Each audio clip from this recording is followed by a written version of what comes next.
ನಮಸ್ತೆ. ರೇಖಿ ಎನ್ನುವುದು ಜಪಾನಿ ಪದವಾಗಿದ್ದು ವಿಶ್ವಶಕ್ತಿ ಎನ್ನುವ ಅರ್ಥ ಕೊಡುತ್ತದೆ. ರೇಖಿ ಪದವನ್ನು ವಿಂಗಡಿಸಿದಾಗ ರೇ ಮತ್ತು ಕಿ ಎರಡು ಪದಗಳು ಸಿಗುತ್ತವೆ. ರೇ ಅಂದರೆ ವಿಶ್ವ, ಕಿ ಅಂದರೆ ಶಕ್ತಿ.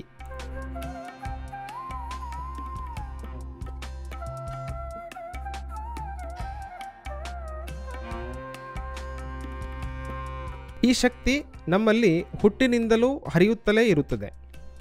ವಿವಿಧ ಕಾರಣಗಳಿಂದ ಈ ಶಕ್ತಿಯ ಹರಿವಿಗೆ ತಡೆಗಳುಂಟಾದಾಗ ದೈಹಿಕ ಮಾನಸಿಕ ರೋಗಗಳು ಮತ್ತು ಸಮಸ್ಯೆಗಳು ಉಂಟಾಗುತ್ತವೆ.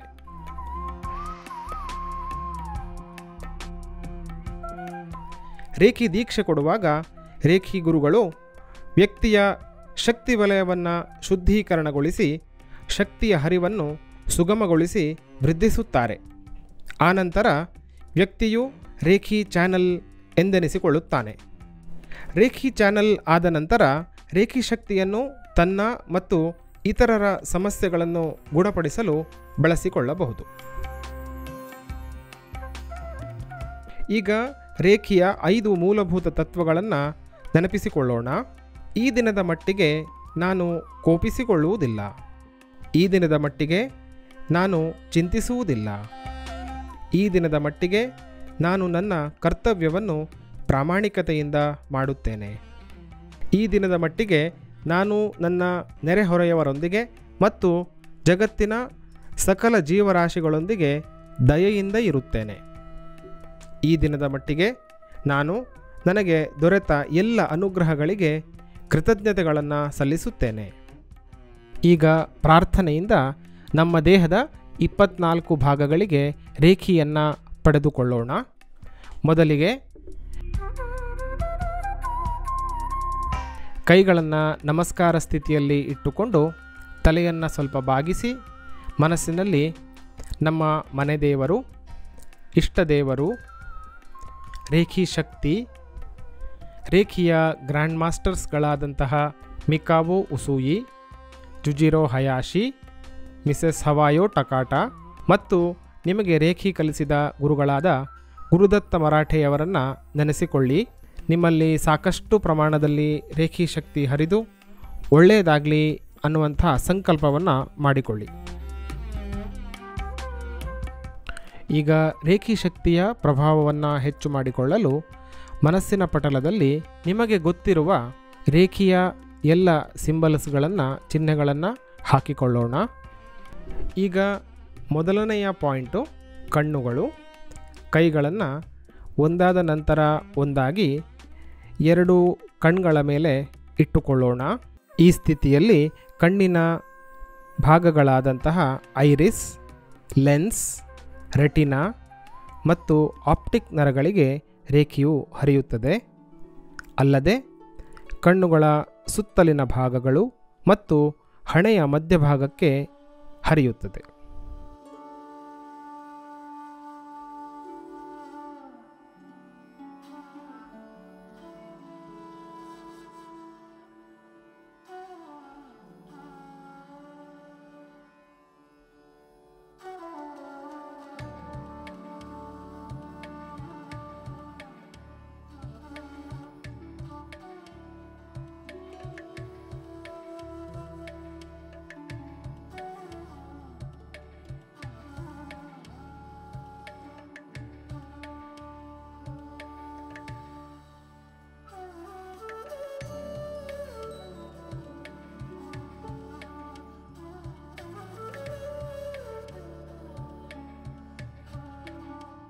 ಈಗ ಎರಡನೆಯ ಪಾಯಿಂಟ್ ಟೆಂಪಲ್ ಭಾಗ, ಹಣೆ ಮತ್ತು ಕಣ್ಣುಗಳ ನಡುವಿನ ತಲೆಯ ಭಾಗ. ಶಕ್ತಿಯು ಮುಂಭಾಗದ ಮೆದುಳಿಗೆ ಪ್ರವಹಿಸುತ್ತದೆ.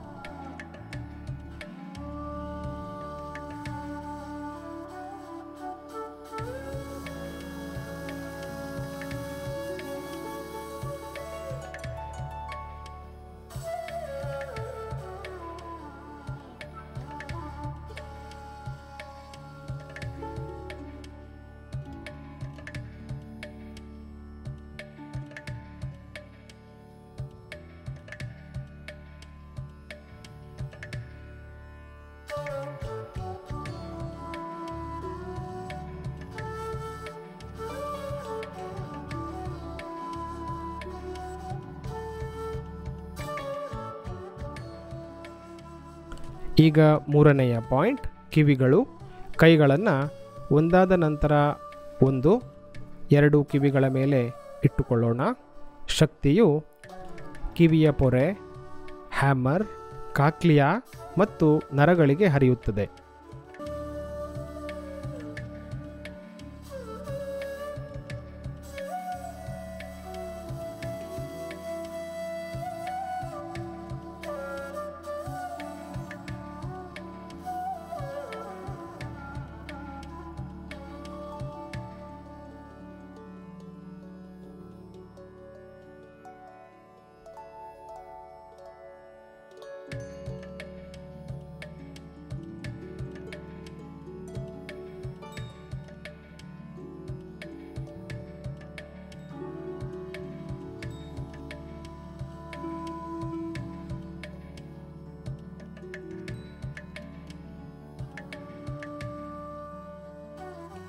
ಮುಂದಕ್ಕೆ ನಾಲ್ಕನೆಯ ಪಾಯಿಂಟ್, ಹಣೆಯ ಮಧ್ಯಭಾಗ. ಒಂದು ಕೈ ಹಣೆಯ ಮೇಲಕ್ಕೆ, ಇನ್ನೊಂದು ಕೈ ತಲೆಯ ಹಿಂಭಾಗ. ಈಗ ಶಕ್ತಿಯು ಮೆದುಳಿನ ಕೋಶಗಳು, ಪಿಟ್ಯುಟರಿ ಮತ್ತು ಪೀನಿಯಲ್ ಗ್ರಂಥಿ, ಆಜ್ಞಾಚಕ್ರ ಮತ್ತು ಹೈಪೋಥಾಲಮಸ್ಗೆ ಹರಿಯುತ್ತಿದೆ.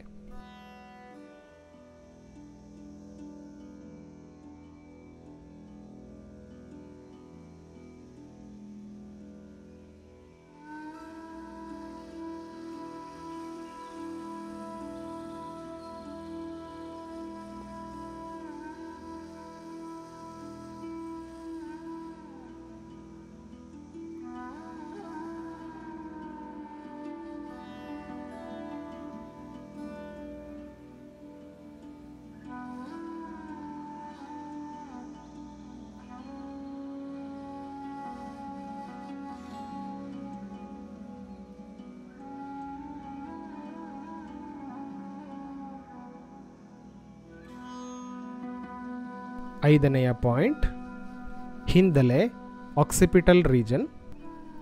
ಈಗ ಈ ಶಕ್ತಿಯು ಮೆಡುಲಾ ಆಬ್ಲಾಂಗೇಟಾ, ಮೆದುಳಿನ ಹಿಂಭಾಗ ಮತ್ತು ಅಲ್ಲಿನ ನರವ್ಯೂಹಕ್ಕೆ ಹರಿಯುತ್ತಿದೆ.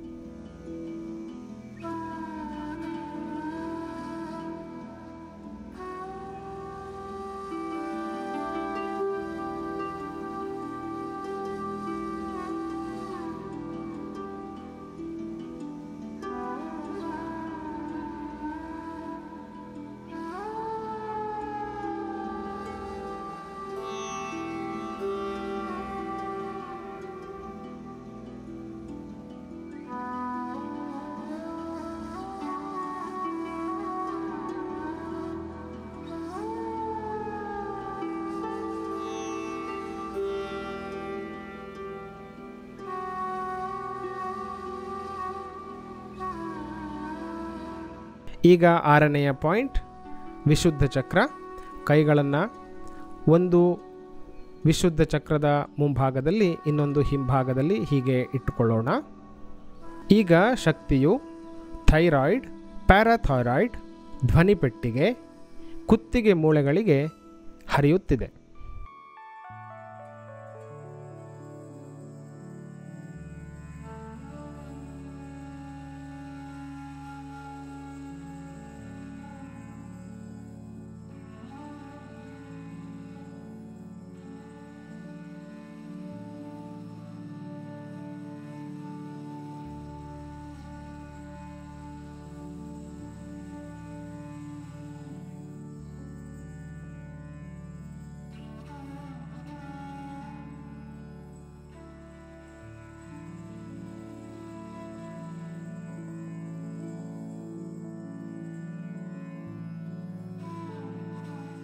ಈಗ 7 ಮತ್ತು 8ನೆಯ ಪಾಯಿಂಟ್, ಒಂದು ಕೈಯನ್ನು ಥೈಮಸ್ ಗ್ರಂಥಿಯ ಮೇಲೆ, ಇನ್ನೊಂದು ಕೈಯನ್ನು ಅನಾಹತ ಚಕ್ರದ ಮೇಲೆ ಇಟ್ಟುಕೊಳ್ಳೋಣ. ಈಗ ಶಕ್ತಿಯು ಥೈಮಸ್ ಗ್ರಂಥಿ, ಥೈಮಸ್ ಕೇಂದ್ರ, ಹಾಗೆಯೇ ಹೃದಯ ಮತ್ತು ಶ್ವಾಸಕೋಶಗಳಿಗೆ ಹರಿಯುತ್ತದೆ.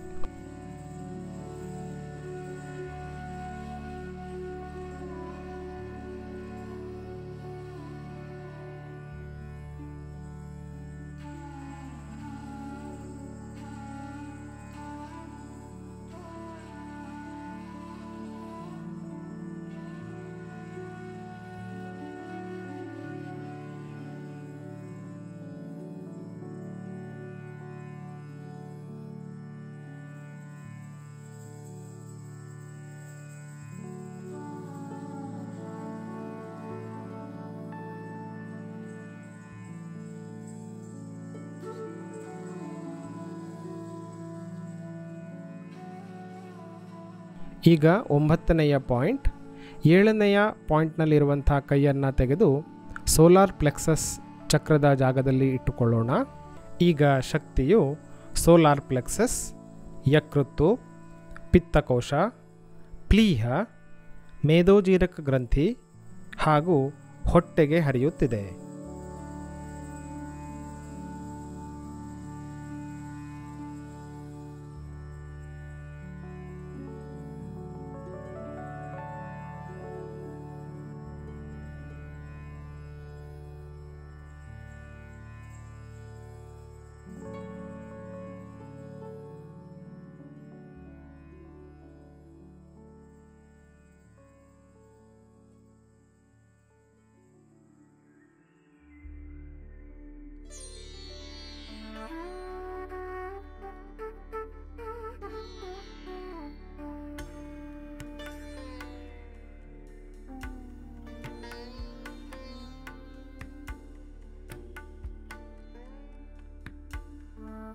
ಹತ್ತನೆಯ ಪಾಯಿಂಟ್ ಮಣಿಪೂರಕ ಚಕ್ರ. 8ನೇ ಪಾಯಿಂಟ್ನಲ್ಲಿರುವಂತಹ ಕೈಯನ್ನು ತೆಗೆದು 10ನೇ ಪಾಯಿಂಟ್ ಮೇಲೆ ಇಟ್ಕೊಳ್ಳೋಣ. ಈಗ ಶಕ್ತಿಯು ಸಣ್ಣ ಕರುಳು, ದೊಡ್ಡ ಕರುಳು ಮತ್ತು ಮಣಿಪುರ ಚಕ್ರಕ್ಕೆ ಪ್ರವಹಿಸುತ್ತದೆ.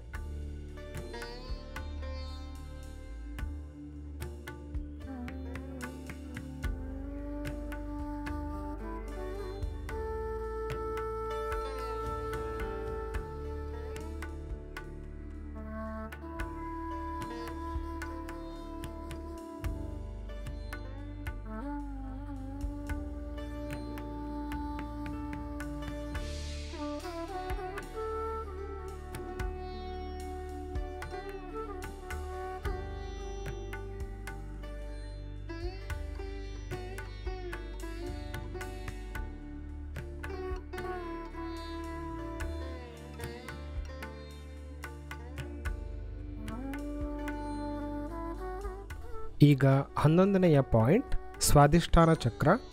ನಿಮ್ಮ ಕೈಯನ್ನು ಸೋಲಾರ್ ಪ್ಲೆಕ್ಸಸ್ ಭಾಗದಿಂದ ಸ್ವಾದಿಷ್ಠಾನ ಚಕ್ರದ ಮೇಲೆ ಇಟ್ಟುಕೊಳ್ಳಿ. ಈಗ ಶಕ್ತಿಯು ಮೂತ್ರಕೋಶ, ಗರ್ಭಕೋಶ, ಅಂಡಾಶಯ, ಪ್ರಾಸ್ಟೇಟ್ ಗ್ರಂಥಿ ಮತ್ತು ಸ್ವಾದಿಷ್ಠಾನ ಚಕ್ರಕ್ಕೆ ಹರಿಯುತ್ತಿದೆ.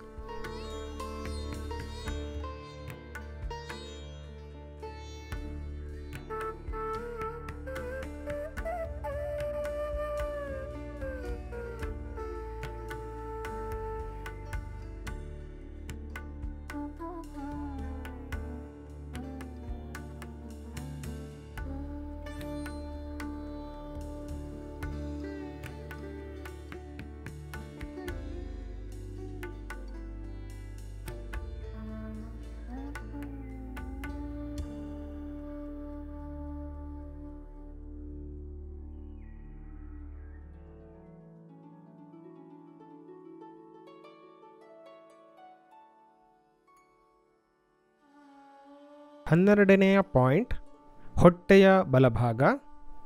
ಈ ಸ್ಥಿತಿಯಲ್ಲಿ ಕೈಗಳನ್ನು ಪಿತ್ತಕೋಶ ಮತ್ತು ಯಕೃತ್ನ ಮೇಲೆ ಇಟ್ಟುಕೊಳ್ಳೋಣ. ಈಗ ಶಕ್ತಿಯು ಪಿತ್ತಕೋಶ, ಯಕೃತ್ತು ಮತ್ತು ಬಲ ಶ್ವಾಸಕೋಶದ ಮುಂಭಾಗಕ್ಕೆ ಪ್ರವಹಿಸುತ್ತಿದೆ.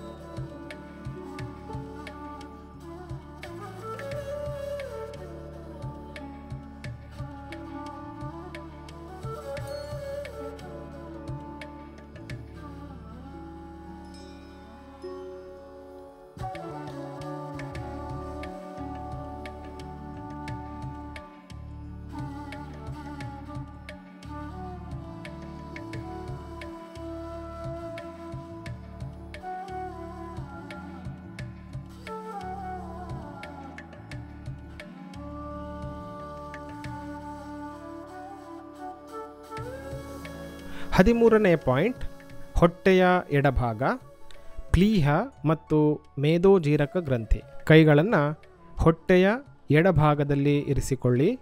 ಈಗ ಶಕ್ತಿಯು ಮೇದೋಜೀರಕ ಗ್ರಂಥಿ, ಪ್ಲೀಹ, ಹೊಟ್ಟೆ ಮತ್ತು ಎಡ ಶ್ವಾಸಕೋಶದ ಮುಂಭಾಗಕ್ಕೆ ಹರಿಯುತ್ತಿದೆ.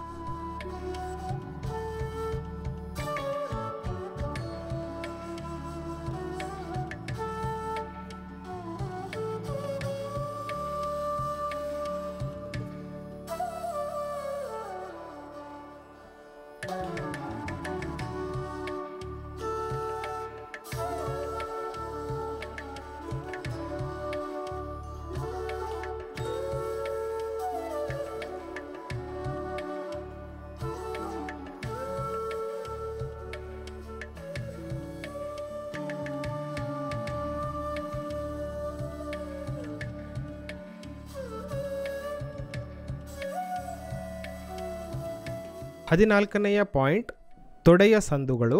ಈಗ ಕೈಗಳನ್ನು ಎರಡೂ ತೊಡೆಗಳ ಸಂದಿನಲ್ಲಿ ಒಂದಾದ ನಂತರ ಒಂದು ಹೀಗೆ ಇಟ್ಟುಕೊಳ್ಳಿ. ಈಗ ಶಕ್ತಿಯು ದುಗ್ಧರಸ ಗ್ರಂಥಿ ಮತ್ತು ನಾಳಗಳಿಗೆ ಪ್ರವಹಿಸುತ್ತಿದೆ.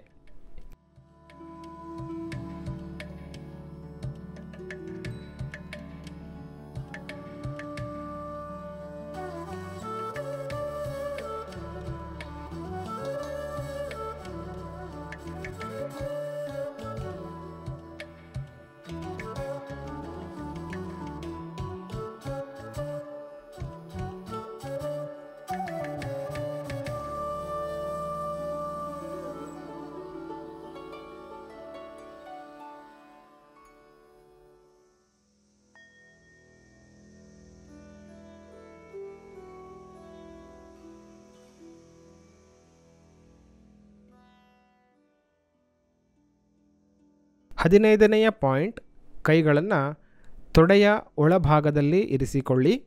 ಈಗ ಶಕ್ತಿಯು ತೊಡೆಗಳಿಗೆ ಪ್ರವಹಿಸುತ್ತಿದೆ. ಇದರಿಂದ ನಮ್ಮ ಆಂತರಿಕ ಶಕ್ತಿ ಹೆಚ್ಚಿ ನಮ್ಮಲ್ಲಿ ಆತ್ಮವಿಶ್ವಾಸ ಮತ್ತು ಸಾಮರ್ಥ್ಯ ವೃದ್ಧಿಯಾಗುತ್ತದೆ.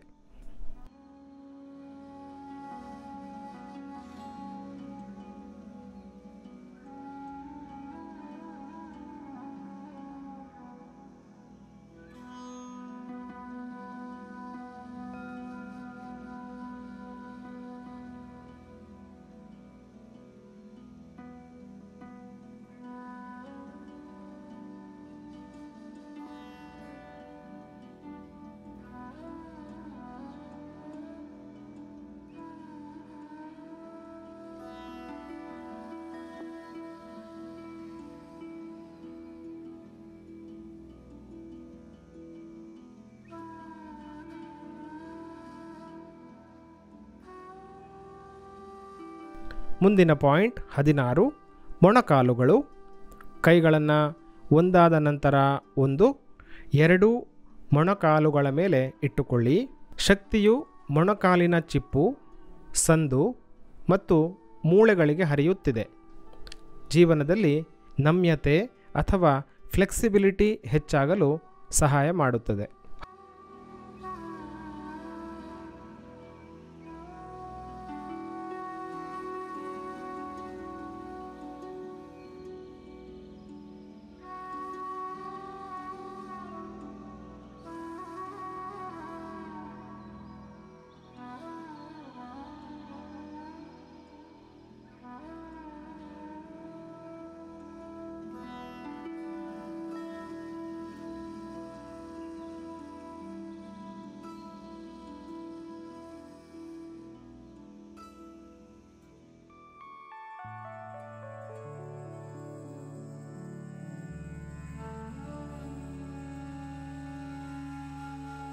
ಹದಿನೇಳನೆಯ ಪಾಯಿಂಟ್ ಬಲಪಾದದ ಕೀಲು ಮತ್ತು ಬಲಪಾದದ ಮಧ್ಯಭಾಗ. ಈಗ ನಿಮ್ಮ ಎಡಕೈಯನ್ನು ಸೊಂಟದ ಮೇಲೆ ಇಟ್ಟುಕೊಂಡು ಬಲಕೈಯ ಸಹಾಯದಿಂದ ಬಲಕಾಲನ್ನು ಮೇಲಿಟ್ಟುಕೊಂಡು ಎಡಕೈಯನ್ನು ಬಲಭಾಗದ ಕಾಲಿನ ಮಧ್ಯಭಾಗದಲ್ಲಿ ಇಟ್ಟುಕೊಳ್ಳಿ. ಹಾಗೆಯೇ ಬಲಗೈ ಬಲಪಾದದ ಕೀಲಿನ ಮೇಲೆ ಇಟ್ಟುಕೊಳ್ಳಿ. ಈಗ ಶಕ್ತಿಯು ಬಲಪಾದದ ಕೀಲು ಮತ್ತು ಬಲಪಾದದ ಮಧ್ಯಭಾಗದಲ್ಲಿ ಹರಿಯುತ್ತಿದೆ. ಭೂಮಿಯಿಂದ ಶಕ್ತಿಯನ್ನು ಪಡೆಯಲು ಇದು ಸಹಾಯ ಮಾಡುತ್ತದೆ.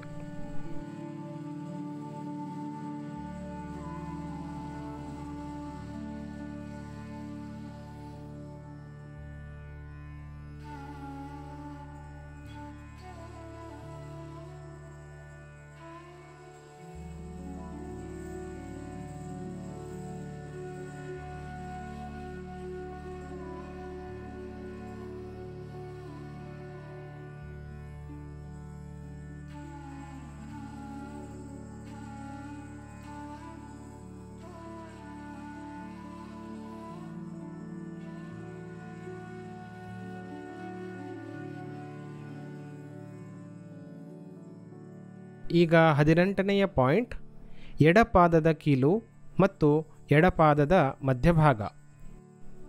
ಮತ್ತೆ ನಿಮ್ಮ ಎಡಕೈಯನ್ನು ಸೊಂಟದ ಮೇಲಿಟ್ಟುಕೊಂಡು ಬಲಕೈಯನ್ನು ಸೊಂಟದ ಮೇಲಿಟ್ಟುಕೊಂಡು ಎಡಕೈಯ ಸಹಾಯದಿಂದ ಎಡಕಾಲನ್ನು ಮೇಲಿಟ್ಟುಕೊಂಡು ಬಲಕೈಯನ್ನು ಎಡಪಾದದ ಮಧ್ಯಭಾಗದ ಮೇಲೆ ಇಟ್ಟುಕೊಳ್ಳಿ. ಎಡಕೈ ಎಡಪಾದದ ಕೀಲಿನ ಮೇಲೆ ಇಟ್ಟುಕೊಳ್ಳಿ. ಈಗ ಶಕ್ತಿಯು ಎಡಪಾದದ ಕೀಲು ಮತ್ತು ಎಡಪಾದದ ಮಧ್ಯಭಾಗದಲ್ಲಿ ಹರಿಯುತ್ತಲಿದ್ದು ಬಲಯುತಗೊಳಿಸಿ ಭೂಮಿಯಿಂದ ಶಕ್ತಿಯನ್ನು ಪಡೆಯಲು ಸಹಾಯ ಆಗುತ್ತಿದೆ.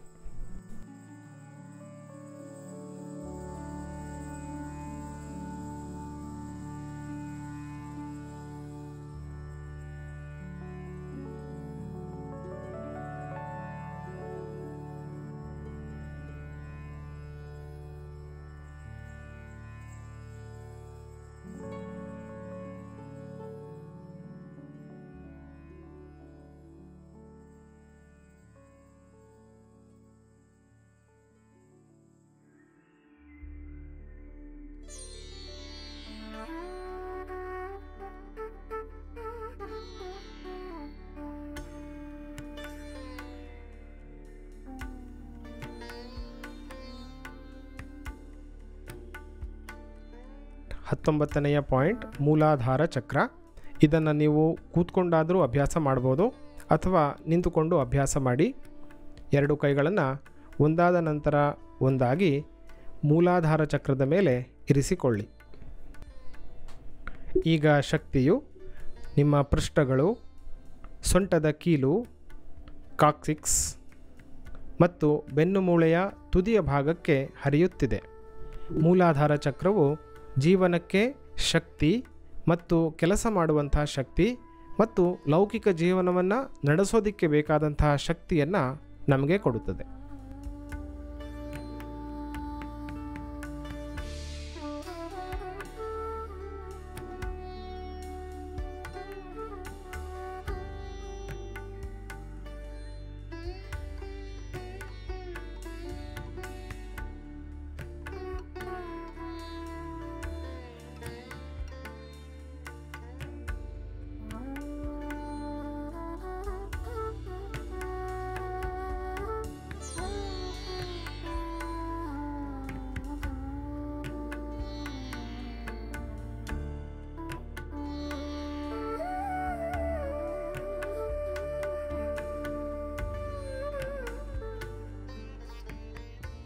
ಇಪ್ಪತ್ತನೆಯ ಪಾಯಿಂಟ್ ಸೊಂಟದ ಭಾಗ, ಪೃಷ್ಠಭಾಗ.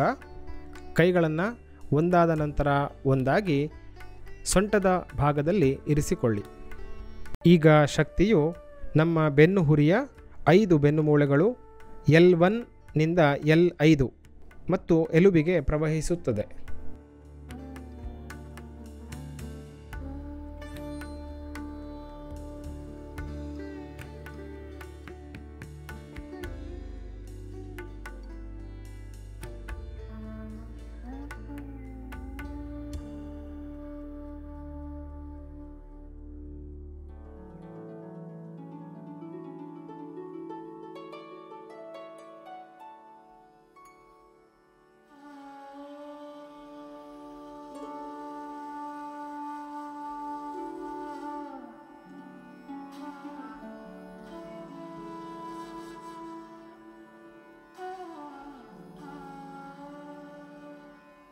ಈಗ 21ನೆಯ ಪಾಯಿಂಟ್ ಮೂತ್ರಪಿಂಡಗಳು ಮತ್ತು ಅಡ್ರಿನಲ್ ಗ್ರಂಥಿ.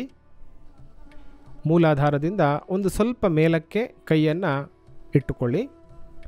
ಹಿಂದಿನಿಂದ ಕೈಯನ್ನು ಇಟ್ಕೊಳ್ಳೋದಕ್ಕೆ ಕಷ್ಟ ಆದರೆ ಕೈಯನ್ನು ಮುಂದಿನಿಂದ ಕೂಡ ಇಟ್ಕೊಳ್ಬೋದು. ಶಕ್ತಿಯು ಮೂತ್ರಪಿಂಡಗಳು ಮತ್ತು ಅಡ್ರಿನಲ್ ಗ್ರಂಥಿಗಳಿಗೆ ಪ್ರವಹಿಸುತ್ತಿದೆ.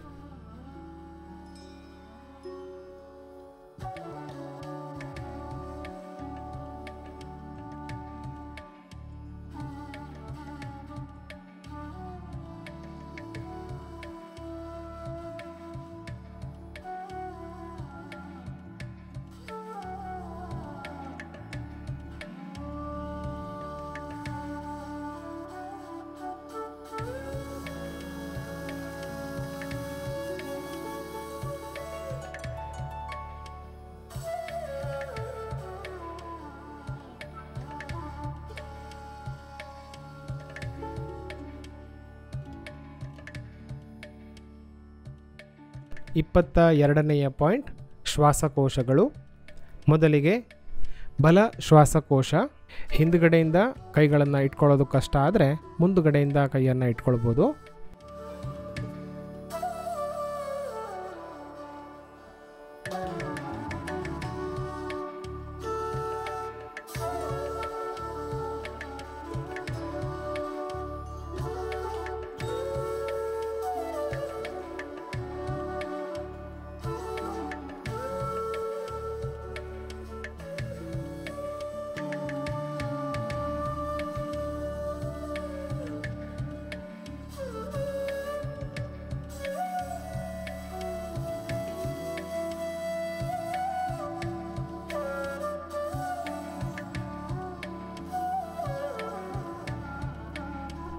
ಈಗ ಎಡ ಶ್ವಾಸಕೋಶ.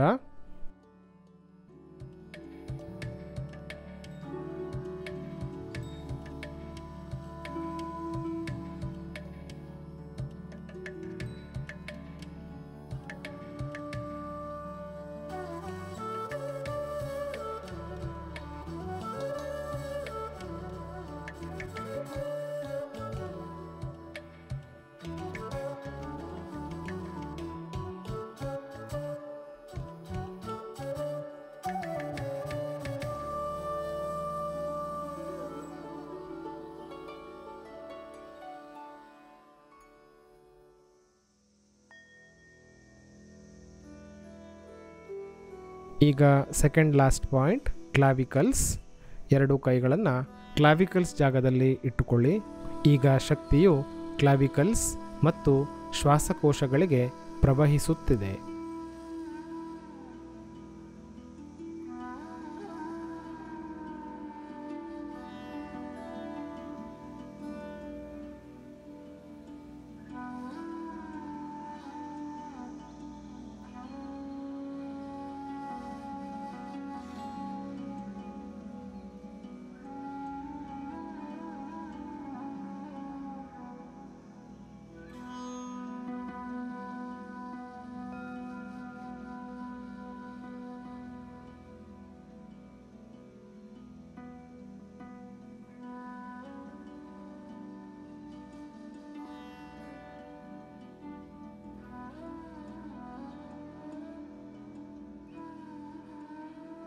ಕೊನೆಯ ಪಾಯಿಂಟ್ 24, ಭುಜಗಳು.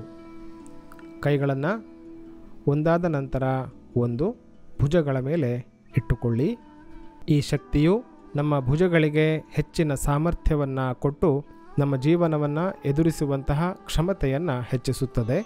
ಈಗ ಶಕ್ತಿಯ ಪ್ರವಾಹ ನಿಂತಿದೆ ಎನಿಸಿದಾಗ ಕೈಗಳನ್ನು ಜೋಡಿಸಿ ನಮಸ್ಕಾರ ಸ್ಥಿತಿಗೆ ತನ್ನಿ.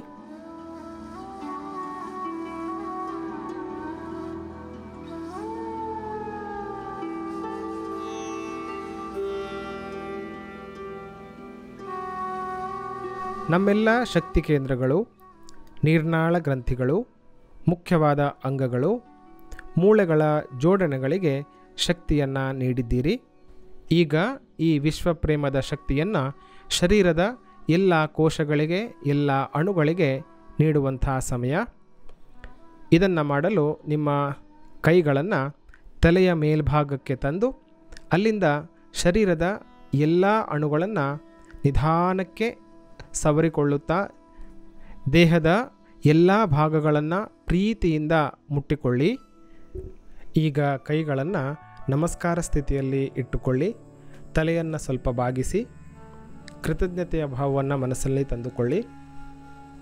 ನಿಮ್ಮ ಎಲ್ಲ ಶಕ್ತಿ ಕೇಂದ್ರಗಳು, ಚಕ್ರಗಳು ಸರಿಯಾದ ಆಕಾರದಲ್ಲಿ, ಸರಿಯಾದ ದಿಕ್ಕಿನಲ್ಲಿ ಮತ್ತು ಸರಿಯಾದ ರೀತಿಯಲ್ಲಿ ಕೆಲಸ ಮಾಡುತ್ತಾ ಶಕ್ತಿಯುತಗೊಂಡು ಸುಭದ್ರವಾಗಿರುವುದನ್ನು ಕಲ್ಪನೆ ಮಾಡಿಕೊಳ್ಳುತ್ತಾ ಅನುಭವಿಸಿ. ಈಗ ಆಕಾಶದಿಂದ ನೇರಳೆಯ ಬಣ್ಣದ ಬೆಳಕಿನ ಕಿರಣವೊಂದು ಕೆಳಗಡೆ ಬಂದು ನಿಮ್ಮ ಶರೀರವನ್ನು ಒಂದು ಕೋಳಿ ಮೊಟ್ಟೆಯ ಆಕಾರದಲ್ಲಿ ಆವರಿಸಿಕೊಂಡಿರುವ ಹಾಗೆ ಕಲ್ಪನೆ ಮಾಡಿಕೊಳ್ಳಿ. ಈಗ ನಾನು ಹೇಳುವಂತೆ ನಿಮ್ಮ ಮನಸ್ಸಿನಲ್ಲಿ ಹೀಗೆ ಹೇಳಿಕೊಳ್ಳಿ: ಕೇವಲ ದೈವಿ ಶಕ್ತಿ, ಪ್ರೀತಿಯ ಶಕ್ತಿ, ಆರೋಗ್ಯದ ಶಕ್ತಿ ಮತ್ತು ನನಗೆ ಉಪಯೋಗ ಆಗುವಂಥ ಶಕ್ತಿ ಮಾತ್ರವೇ ಈ ರಕ್ಷಣಾ ಕವಚದ ಒಳಗಡೆ ಬರಲು ಸಾಧ್ಯ. ಈ ಥರ ಯಾವುದೇ ಶಕ್ತಿ ಬರಲು ಪ್ರಯತ್ನ ಪಟ್ಟರೆ ಅದು ಸುಟ್ಟು ಭಸ್ಮ ಆಗಲಿ. ಈ ರಕ್ಷಣಾ ಕವಚವು ನಿಮ್ಮನ್ನು ದಿನದ 24 ಗಂಟೆ ವರ್ಷದ 365 ದಿವಸ ಕಾಪಾಡ್ತಾ ಇರುತ್ತೆ. ಇದನ್ನು ಮನಸ್ಸಿನಲ್ಲಿ ಇನ್ನೊಂದು ಬಾರಿ ಕನ್ಫರ್ಮ್ ಮಾಡ್ಕೊಳ್ಳಿ. ಈಗ ನಿಮ್ಮ ಎರಡೂ ಕೈಗಳ ನಡುವೆ ಒಂದು ಫುಟ್ಬಾಲ್ ಆಕಾರದಷ್ಟು ಜಾಗವನ್ನು ಮಾಡಿಕೊಂಡು ಅದರ ಒಳಗಡೆ ಭೂಮಿ ತಾಯಿಯನ್ನು ಕಲ್ಪನೆ ಮಾಡ್ಕೊಳ್ಳಿ. ಈ ಭೂಮಿಯಲ್ಲಿನ ಎಲ್ಲ ಭೂಚರ, ಖೇಚರ, ಜಲಚರ ಜೀವರಾಶಿಗಳಿಗೆ, ಮನುಷ್ಯರಿಗೆ ಯಾರಿಗೆ ರೇಖಿ ಶಕ್ತಿಯ ಅವಶ್ಯಕತೆ ಇದೆಯೋ ಅವರೆಲ್ಲರಿಗೂ ಕೂಡ ನಾವು ರೇಖಿ ಶಕ್ತಿಯನ್ನು ಹರಿಸೋಣ. ಮುಂದಿನ 30 ಸೆಕೆಂಡುಗಳ ಕಾಲ ಇದೇ ಸ್ಥಿತಿಯಲ್ಲಿ ಮುಂದುವರಿಯಿರಿ. ಈಗ ನಿಧಾನಕ್ಕೆ ಎರಡೂ ಕೈಗಳನ್ನು ಒಂದಕ್ಕೊಂದು ಜೋಡಿಸಿ ನಮಸ್ಕಾರ ಸ್ಥಿತಿಯಲ್ಲಿ ಇಟ್ಟುಕೊಳ್ಳಿ. ಈಗ ರೇಖಿ ಶಕ್ತಿಗೆ reiki ಗುರುಗಳಾದಂಥ doctor ಉಸೂಯಿ, doctor Hayashi, Mrs Takata ಮತ್ತು ನಿಮಗೆ ರೇಖಿ ಹೇಳಿಕೊಟ್ಟಂತಹ ಶ್ರೀ ಗುರುದತ್ ಮರಾಠೆ ಅವರಿಗೆ ಮತ್ತು ನಿಮಗೆ ನೀವೇ ಕೃತಜ್ಞತೆಯನ್ನು ಸಲ್ಲಿಸಿಕೊಳ್ಳಿ. ಆಳವಾದ ದೀರ್ಘವಾದ ಉಸಿರನ್ನು ಒಳಗೆ ತಗೊಂಡು ನಿಧಾನಕ್ಕೆ ಹೊರಗೆ ಬಿಡುತ್ತಾ ಕೈಗಳನ್ನು ನೋಡುತ್ತಾ ಕಣ್ಣುಗಳನ್ನು ತೆರೆಯಬಹುದು.